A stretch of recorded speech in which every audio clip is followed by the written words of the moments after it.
Downs Gaming and Hotel, we work extremely hard to make your experience here convenient, safe, and fun. I love Batavia Downs Gaming. We love it! I love Batavia Downs Gaming. We don't just like Batavia Downs Gaming, we love Batavia Downs Gaming. Batavia Downs Gaming, Hotel, and Racetrack. We not only want you to like coming here, we want you to love coming here. Folks, welcome back to the show where it is not wrestling with your conscience. It's not wrestling with your budget. It is wrestling with emotion. And we are here over halfway through February. We have some AEW Dynamite Fallout. We got Ricky Saints in NXT, and we got the road to WrestleMania well underway. If you're looking for plans, if you're looking for excitement, get to legendsandstars.net. All kinds of excitement, all kinds of celebrities, and all kinds of action at Batavia Downs all weekend long. Legendsandstars.net to punch your tickets. With that said, we got people looking to punch their tickets for matches tonight on Dynamite, Elimination Chamber, WrestleMania. Let's get our crew in here. We got Slick Saturday. We got your friend, our friend, my friend, Jake Micah, and we got the head of the table, Mike Pertham. We would be silly not to start up, boys. Let's fire it up. We got Ricky Saints in NXT. Partham, tell me why this is going to work out for WWE when this seems a little... You gotta take that fantasy booking shit somewhere. Who the hell told you tonight was open mic night? Who's punching the buttons? Who's that? Not me. Okay, maybe I slipped a finger there, but all right. Why is this going to work out? I don't know what's going on.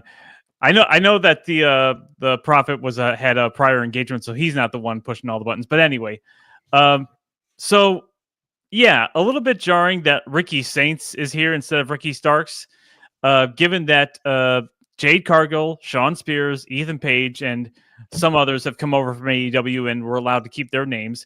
And at last we heard, Ricky Starks had the intellectual property to his own name. So there's been a lot of speculation as to, I've heard some theories as to it, like being TK just granted him as a release when he could have held on to him a little bit more. Could that have been a condition of his release? Like, I'll let you go, but you can't use the name Ricky Starks.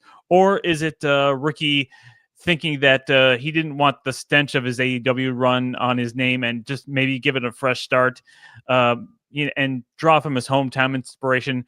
Or for some reason, did WWE insist on a new name and say, well, we want a new name, but we'll let you have a little bit of creative input as to what it's going to be. But listen, guys, we've been through this before. We've been through it with Gunther, and we somehow got used to that. Remember way back when Finn Balor was given his name, the former Prince Devitt? A lot of people, I think, were in arms about that, and we've gotten used to that. Kevin Steen became Kevin Owens. Who was Sami Zayn? El Generico became Sami Zayn, and now they're just household names as far as wrestling fans are concerned. But let me just remind everybody, it could be worse. It could be Shorty G or Max Dupree or Doudrop, or Butch is still something that Pete Dunne has to carry with him. So let's just say there's a lot of bad creative, and we're not dealing with that. It was a stupid idea from bad creative, and all that's gone. So, I mean, things could be worse. It begins with an S and ends with an S. It's an homage to his New Orleans heritage. So I'm sure it'll be rolling off the tongue by the time, WrestleMania season is done, and he'll be very much in the fold in NXT. Agree. This isn't going to be a terrible move that ruins the character like it was with Nikki A.S.H. Micah, what do you got? That too. There's been a lot of bad name changes in the past. I just thought they were going to stay away from it. I really thought they were just going to stick with the same thing, get the cheap pop to everybody see what we all expected. I do get it. He's also angling with this Saints thing. They are potentially in New Orleans next year for WrestleMania. So if it's his first WrestleMania and he's Ricky Saints, he gets a big Saints marching band entrance or something like that. I see the long-term play. It's a smart move. It does not a name to me. That's the thing. It doesn't feel like a real person's name. So that's the thing. But it is what it is. I thought he was awesome last night, though. Like, we're talking about the segment itself, the little promo train where Ricky is just kind of already like the biggest star in NXT, because he is. Like, he really, like, I would give that to him. And I'm not even the biggest Ricky Starks fan in the world, but he's a big fish in a smaller pond there now, and I think he's going to do really well. And last night was a fun start. A match with Wes Lee sounds like a really good way to get him introduced to the NXT audience. So good things starting for Ricky Saints, which is going to take me a long time, honestly, to get used to. I can't lie. Yeah, it's interesting because you bring up some good points, both of you. I feel like the name changes in the past not only have felt ungeneric, but some of them, even if they're reaching, they go on to try and make sense of it, at least from a character theme standpoint. Kevin Owens, obviously they gave him the Owens last name to get that KO thing going, the whole like knockout prize fighter theme. But with Saints, I mean, now that you mentioned the also New Orleans, his son's name. Yes, name for our own heart. Correct. Ryan Talbot's son's name too. Shout out Talbot. With the Saint mention and Ricky being New Orleans, obviously that does make a lot more sense. I just couldn't help but think watching this, because we all heard the rumors that he was going to get a name change right after the first NXT show, and I was so convinced that it was just going to be like Starks or something. They're going to keep the Starks. To me, it feels like they heard the crowd's first reaction and chanting Ricky, and we're like, shit. Okay, now we can't change that part. What are we going to? No, they were chanting Ricky Starks. They were chanting his full name. They were chanting. Yeah. Agree. Maybe at another point they started with just Ricky chants though, and that's where I was like, I wonder if that played a role. I mean, I'm just overlooking it probably, but I wonder if that made him scramble to look for something other than Starks. I do kind of agree, Partham. I bet like he kind of has a way with it as well, where he doesn't want the shadow of his AEW career looming under this name and character a little bit. So the name change might help him in that aspect. But, you know, another interesting name change by WWE. Not surprised to see it. I don't think he'll suffer from it, but I don't think it was necessary. I think one little note on his brief interview with Busted Open Radio, he said some things about, how he wanted this to pay homage to his New Orleans heritage, but at the end he said something to the effect of "it is what it is," which sort of tells me it might not have necessarily been his idea. But again, he still had some creative input, so at least there wasn't some kind of Vince really, going into his, insane mind and coming up with some dumb name like we just went over some of the more infamous ones that he's had.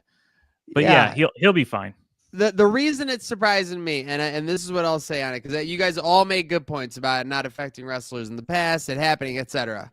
It seemed like it hadn't happened recently, like the last 6 to 8 years. And my thing is that like when wrestlers have come to WWE recently, like they've made them out to be pretty big stars. Like, obviously Cody Rhodes is a little bit weirder of an example, but just like changing the name, but also acting like they're a big star already is like almost like disingenuous, if that makes sense. Yeah. And because you're portraying them as a different person. To me, it's even weirder too when they do it with a guy like Ricky Starks, who's established, and not only established with his actual real name. To me, I thought that's a thing Triple H is trying to stray away from, is bringing these guys back under their old names that Vince had given them, where the fans were like, what the fuck? Like the LA Knight, for example. I know that's not his real name, but going back to what made you popular in the first place, it seems like if you're already over as Ricky Starks, why would you stray away from that? And it seems like that was just something that Triple H had the knowledge of that the previous management and booking didn't. But here we are. Names are still changing when the guy's already an established wrestler in the industry. Well, there has been one or two exceptions, like a Brian Pillman Jr. comes over and all of a sudden he's Lexus King. But that is the idea behind that is he doesn't want to live in his father's shadow, so he had a complete name change. And I think maybe Braun Breaker had a similar sentiment to the effect he didn't want to be necessarily a Steiner in name on screen, at least. Yeah, and that's fair because this is definitely a Walter. Gunther is the guy in WWE right now. Yeah, Gunther's a lot more cut up. So here's the difference with the people they got here. Walter's name is Walter. Ricky Starks' name is Richard Starks. Yeah. Kevin Steen's name was Kevin Steen. El Generico, I mean, they obviously had to change that. And Seth Rollins and Tyler Black, like his name is Colby Lopez. So I mean, the name change doesn't really make a big difference there.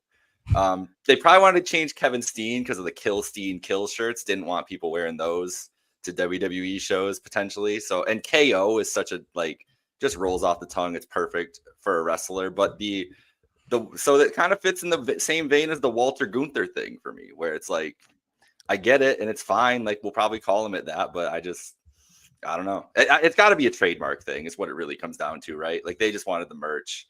They wanted the Ricky Saints name. Maybe he owned a trademark to Ricky Starks already. Maybe they just want people to buy all new merch rather than wearing their old Ricky Starks merch to the Performance Center. What Ricky Starks merch? AEW doesn't have a merch department, or at least some semblance of one. One of 6 shirts over the last 5 years. What are you going to do? Put Ricky Saints on a lower left part of a white T-shirt? I bet we sell could that on go find WWE Ricky shop. Starks. I bet we could go find Ricky Starks merch right now. We will find it for sure. But yeah, I wouldn't be surprised to see some stuff come out after trademark thing, yada, yada, yada. Speaking of which, Tony Khan went down to Australia looking to put on a show like Beyonce, but he found out quickly you're going to need to put a ring on it if you're going to actually have success. With that said, let's talk about the AEW fallout from Australia. Slick, you want to lead the way since this is your native country?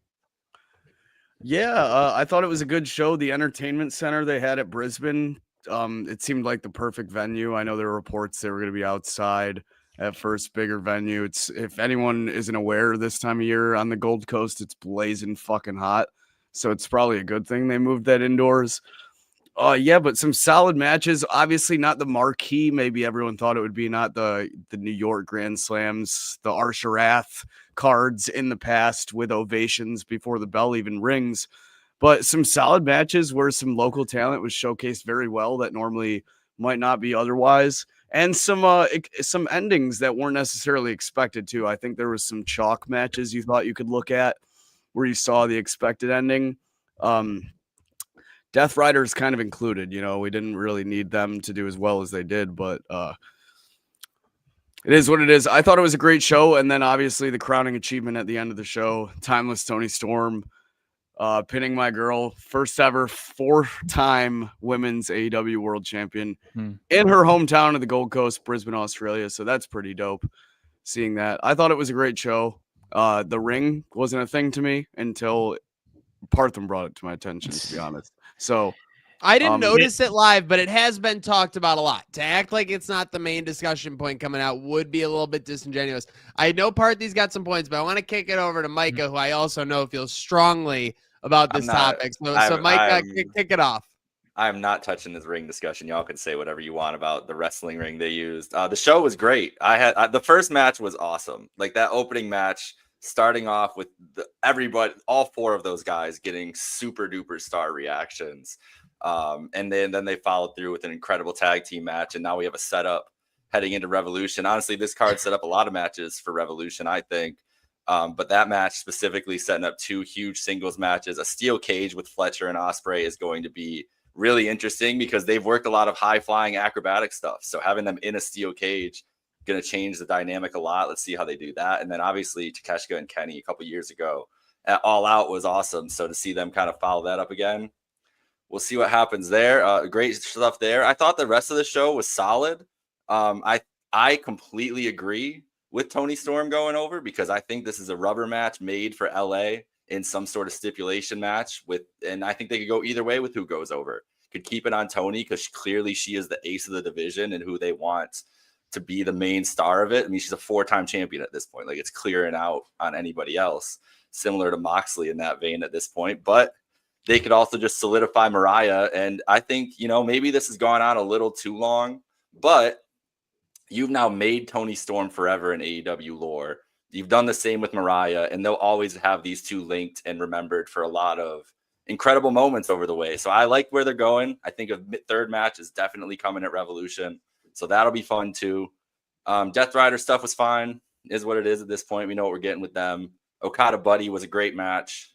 A lot of good stuff on this card, and I'm really excited for Revolution, honestly, coming out of it. Well, it was nice to see Tony getting the win at the end, and very smart of them to put that at the end because Harley Cameron and Buddy Matthews, unfortunately, weren't going to be the hometown victories. And, to the surprise of many, because Harley's been catching fire as of late, but of course, only one in-ring victory.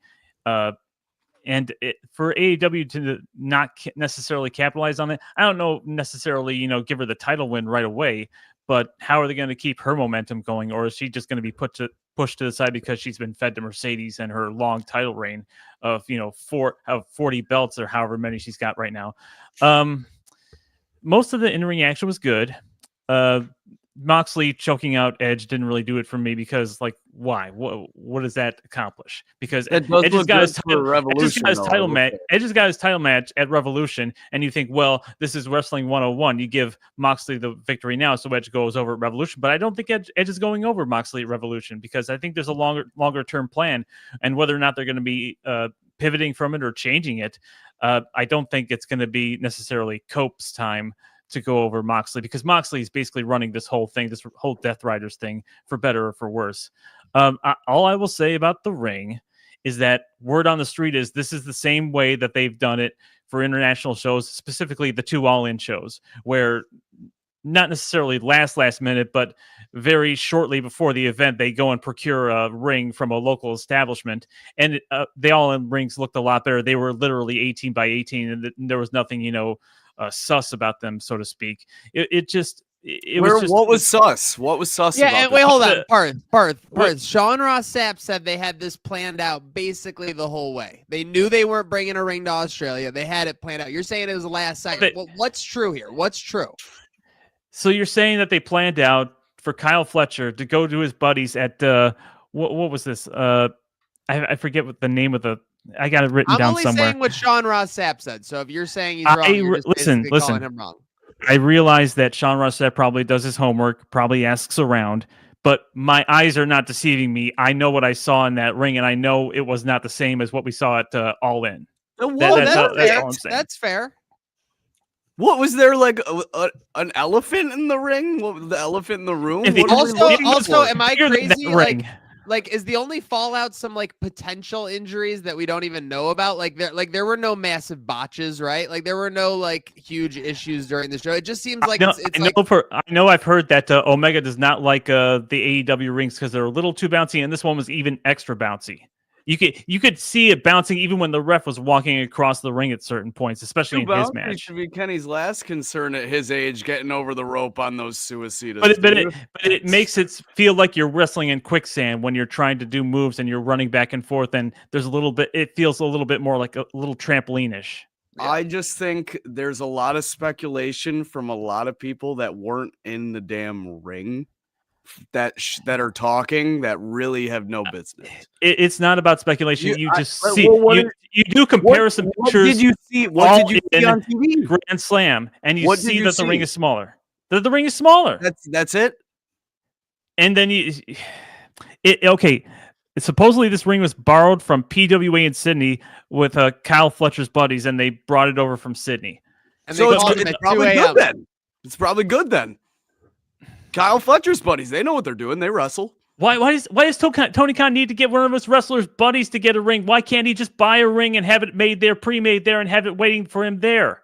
Why would you do that if you don't have to? AEW is not making profit, Partham. You got to remember they're trying to save some money. Yeah, that seems pretty so we're in agreement. They're not profitable.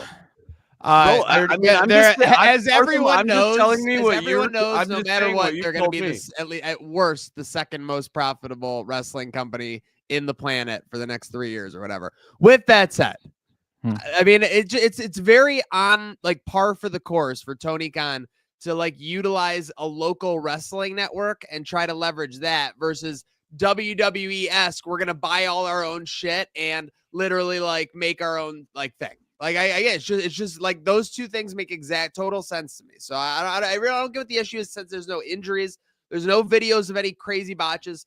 The quote from Omega about AEW rings, Parthy, are you pulling a quote 4 years ago? No, because I looked it up, and this is from an article 4 years ago that I see the Omega AEW ring quote.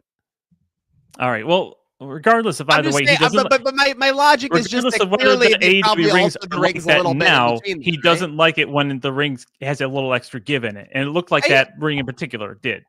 I agree, but truthfully, when I saw this, if he didn't say anything, it was probably fine to him. when I saw this Probably told talk to keep his occurring mouth in the shut. chat, when I saw this talk So occurring Tony in the Khan chat, definitely looked Kenny Omega in the eye and said, "Keep your fucking mouth shut, bud." I'll tell you, somebody was told to keep his mouth shut was Buddy Matthews. Regardless of whether that little ankle turn when he was doing his entrance had anything to do with the ring, why delete the tweet if it was just a troll? And I've heard insiders on the streets say, yeah, he was told to delete because it's a little too much truth. Again, par for the course, like Tony Khan overreacting to an AEW wrestler's tweet. Par for the course. Like that's not like again, what are we talking? Like, but really though, like, is that a story, Parthy? It's in and of itself, it's not that big of a deal because it's not a long-term problem. Someone in WWE was told to delete a negative tweet and it got deleted, it would be forgotten about almost instantly because it's totally normal. If WWE used that, as Talbot pointed out in our chat, if WWE used that ring and used that method to procure it, people would be crapping on it. But I don't want to belabor it. You saw this ring from the other side of the world on a digital screen, and you're making all these like accusations about it. You never even saw the ring. We saw it on TV. And that's like AEW is a professional wrestling show. AEW is a professional wrestling show. WWE is sports entertainment. We know this. Michael Cole confirmed to us. Michael Cole sports confirmed entertainment, just entertainment. That makes but at least they're allowed to say professional wrestling nowadays. Anyway, that's fair. We got some professional wrestling tonight. Speaking of professional wrestling, I will touch on one more professional wrestling thing as far as Grand Slam goes. So Tony comes out of it winning the belt. There's one name that I want to bring up, and that's Jamie Hayter, because Jamie Hayter originally, if I'm not mistaken, lost the title to Toni Storm when she had to leave because of injury. They haven't really been building up Jamie Hayter, from the returning at All In's pre-show and, being featured on Rampage and all that sort of stuff. Not being brought back to be made to look like a superstar. If I was Tony Khan, I would try to start building her up for a rematch with Toni Storm, and whichever direction they want to go in. Jamie Hayter, I think, deserves a rematch down the line. I could see that if they run Mariah and Tony at Revolution, Jamie should be the first person up right after, and I think you could go a lot of good directions with that. Yeah, Jamie could challenge either of those girls. You have a fresh matchup with Mariah, and those two are both from the UK, so that's a good matchup. And then obviously, like you said, there's the history with Tony. I think that's great, getting Jamie back into that title picture. But we know how good AEW is at connecting dots with long-term stuff, so I wouldn't get her hopes up. But I do hope so, because I love Jamie Hayter. I think she's a great wrestler. It is an odd reality where we're talking about WWE following up on storylines like 6 years later, and we don't know if AEW can follow up on storylines from 6 months ago. I will say, though, Tony Khan's had a little bit of a rough stretch here. Where does Britt Baker fall into all this nonsense amongst the women's division? Clearly, I think if you were Tony Khan, I'm just saying you were clearly planning for Britt Baker to be a massive part of what you were going to be doing with your company, and then she she basically fell off a cliff as far as AEW was concerned. So again, I give Tony Khan his shit, but it's also some stuff where you got to cut him some slack. Speaking of cutting slack. Nobody cutting slack for WWE. Those viewers are leaving Netflix in droves right now. I'm kidding. They still have millions of viewers. They still have many more than AEW. Of course, nobody over it. But Parthy, I will ask you: is this not a little bit troublesome? I would say, almost as a cold take, this lack of execution so far on the road to Mania, combined with AEW kind of regaining just competentness with Omega back and some other spots. I feel like this maybe is the closest that WWE and AEW have been in a minute, maybe about 12 to 18 months. Creatively speaking, I will agree with you. AEW has had a few, 2 or 3 well-received, even by, the harshest critics, Dynamite shows. And in particular, the MJF Hangman build-up, which is going to be culminating in a face-off tonight on tonight's show. A lot of people are saying this is going to be the linchpin feud going forward for AEW, because both characters have been cornerstones of AEW from the very beginning, and Hangman's character is taking off. MJF has always been strong, even if he's not given very good material to work with. But And WWE can firstly, you have to understand, we were all sitting here speculating about when's the final boss going to make his grand return, and he's going to shake up WrestleMania season like he did last year. March 1st in Buffalo is when he's going to do it, by the way. Oh, yeah. Right. But because we have no hot angle, real life, interjection like that, going back to WrestleMania 30 and then last year where there's real behind the scenes stuff that we're getting all up in arms about. It's just a regular, not necessarily going through the motions, but when you have Cena is not right in his full time wheelhouse just yet. He's still a little rusty in ring. The last couple times that he's been in the ring, people have said, "Oh, he can't go like he did before. Maybe he needs to get back up to speed once he's full time again." And he's done filming his last movie here. Roman Reigns is still on his vacation. He's not even in the Elimination Chamber. We suspect he may factor into that when the time comes, but for the time being, he's off of SmackDown. Punk didn't have much creatively going for him this past Raw because he's already in the chamber himself, so they basically gave him a week off. So the heavy hitters are few and far between as far as showing up on Raw and SmackDown. They have Cody, they have Seth, I guess, but the juicy stuff hasn't hit yet. And with the exception of Sammy and KO, I don't feel there's a whole lot of momentum picked up just yet for the road to WrestleMania, because it also has a lot to do with the fact that we haven't, besides Jey Uso challenging Gunther, there isn't a whole lot fleshed out for WrestleMania, as well as Tiffany Stratton and Charlotte. The matches haven't materialized yet. Some of them we can speculate about, but we're still speculating on, is it going to be Punk and Seth and Roman, or is it going to be Cody and Cena and Punk? All these different combinations for matches or championship matches, and we still haven't gotten a clear path to that. The fact that path is not clear at all. The most reasonable reason, when you see that you're getting 6-year storyline callbacks, you have Jey Uso, who is no doubt a main event superstar. You have all this good stuff going on. But then you have your prime, like, cream of the crop superstars who seem to be causing the biggest issue right now. Yep. It just makes me think that there could be some backstage politicking occurring, and we could be waiting for some final boss. Again, like, if they're not deciding anything, it's because there might be another piece in play, Micah.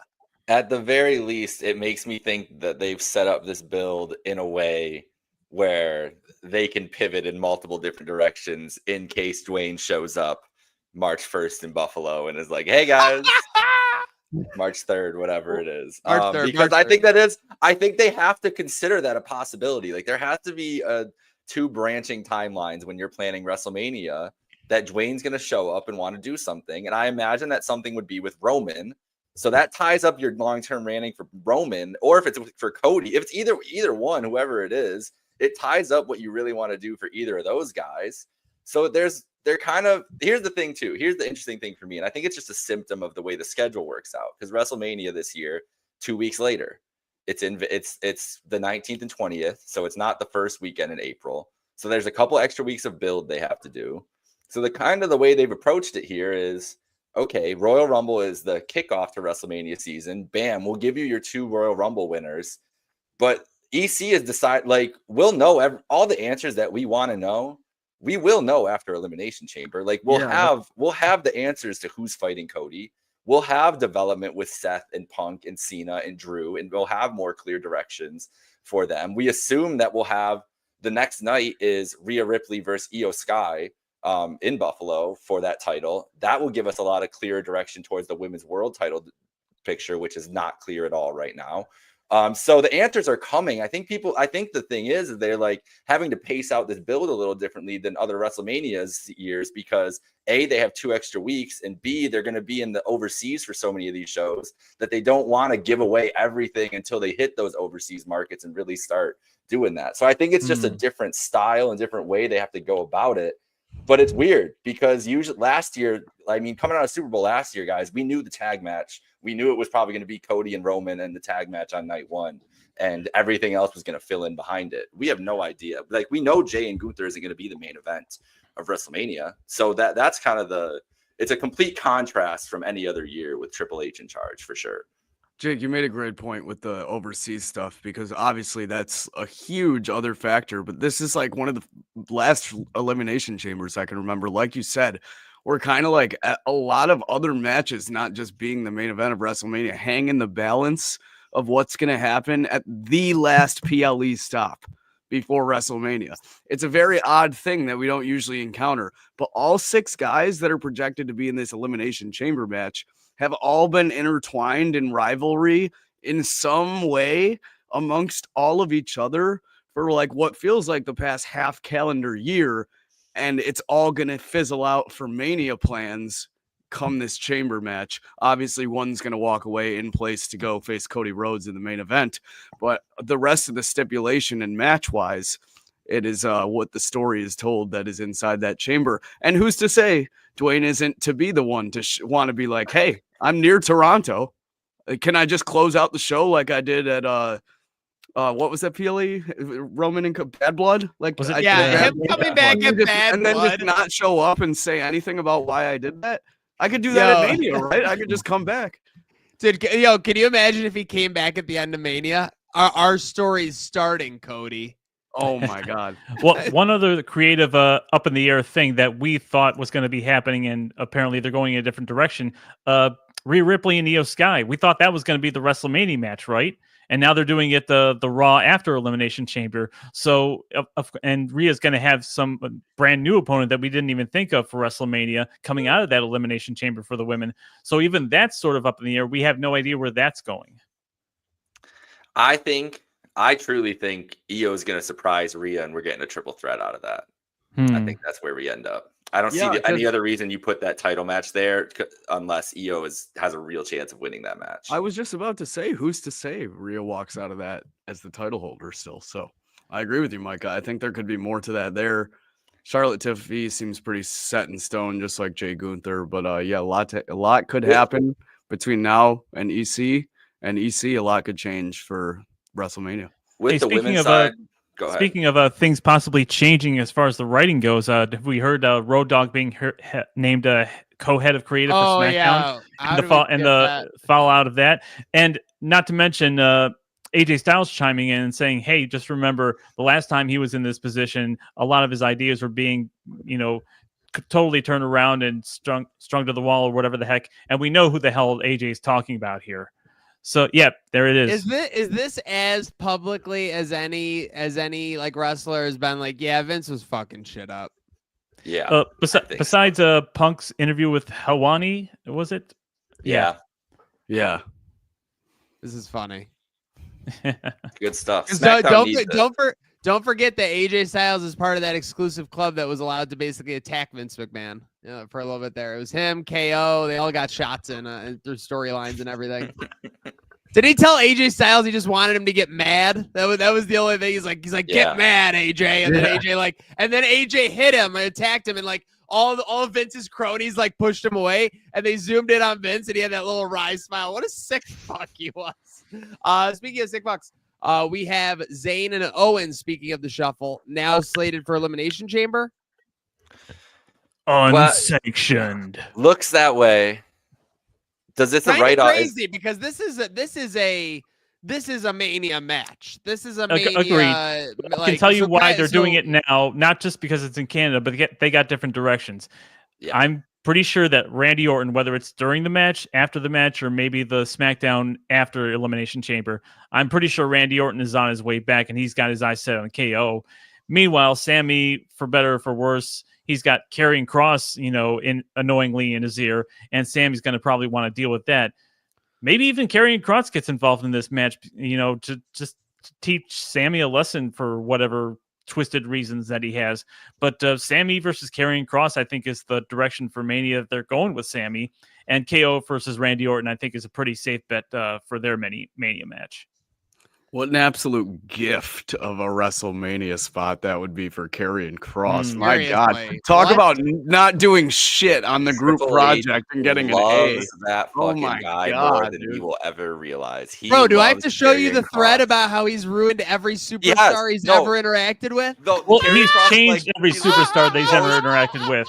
That's what the hourglass means. It's only a matter of time before your career is fucked. The hourglass, you're going over me clean, but you're in trouble in 7 months, pal.